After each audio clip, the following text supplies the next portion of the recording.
What's going on, guys? The Comics Kid 2099 here to examine X-Men issue 124. This issue is brought to you by Chris Claremont, John Byrne, Terry Austin, Tom Orzechowski, Glynis Wein, edited by Roger Stern with editor-in-chief duties by Jim Shooter. If you thought that my video on issue 123 was a little bit short, this video is probably going to be even shorter. I have almost nothing to say about Arcade kidnapping the X-Men and throwing them in a wacky danger room building. The X-Men get together and they escape. The end.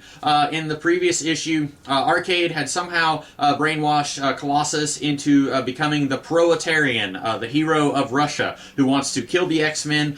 He tries to kill Cyclops and Wolverine, and then he throws them into these trapdoors in the wall, and then they each get sucked into different parts of the building where they help some of the other X-Men with the traps that they were dealing with. And Colossus, at first, he's thinking, you know, I'm kind of glad that they escaped, and then he's thinking, no, wait, I'm the proletarian. It's my duty to kill the X-Men, my duty to Mother Russia. And then the X-Men are able to regroup, and then they convince Colossus, the X-Men, it's about family. That's what makes it so powerful. And then he says, oh yeah, it is about family. And then his brainwashing is just as easily undone as it was done in the first place. And then Arcade, I guess, decides the X-Men have won. And so he ejects them from the building, and then Cyclops says, well, we came away with our lives, so we're not going to press the matter.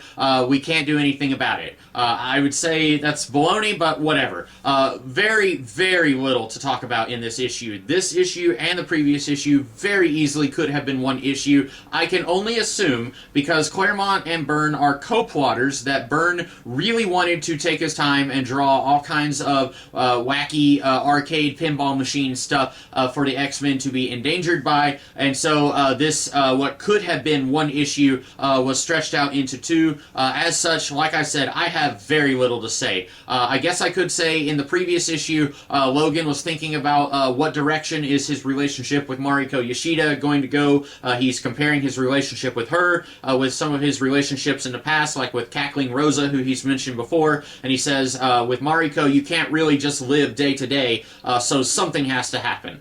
So they are definitely trying to do something with Wolverine. I forgot to mention that in my analysis of the previous issue. Mariko's not in this issue, nor does Wolverine mention her, but that's something I forgot to bring up. And Colossus, he does mention out loud his doubts about being an X-Man, and Cyclops seems surprised, although I thought that Cyclops already knew Colossus had doubts. In the previous issue, no, 2 issues ago, when Colossus was having trouble in the Danger Room, I thought they had kind of already hashed all this out. I thought that Colossus, Cyclops, and Wolverine were all aware, okay, Colossus is homesick, he misses his family, and that is connected to his doubts about joining the X-Men and going with Professor X. So Cyclops being surprised now is a little confusing. So I don't know if Cyclops was aware of what was going on, or if he's surprised that it's still an issue. I kind of thought everything got wrapped up whenever Wolverine went into the Danger Room and risked his life to help Peter.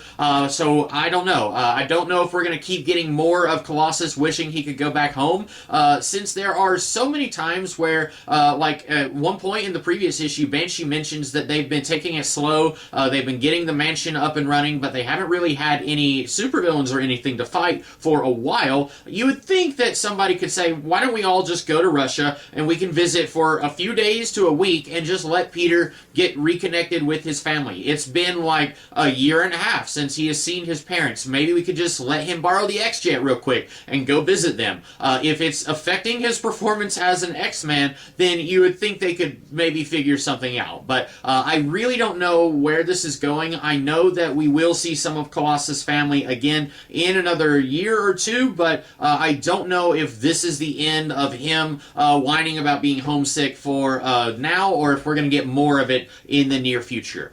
So that is about all. Once again, Banshee is kind of whining about how useless he is, and Cyclops is kind of picking up on that. I really hope that Banshee in the next issue says, guys, I can't use my powers anymore. I can't be an X-Man. I wouldn't mind if he stuck around in a sort of advisory role, like if he was going to help the X-Men train in the Danger Room, or if he was going to, you know, stick on in some capacity. I wouldn't mind that. I like Banshee, but I'm just sick and tired of him complaining about he can't use his powers anymore. What's he going to do? Is he going to retire? I don't know if I should retire. I'm sick of all that.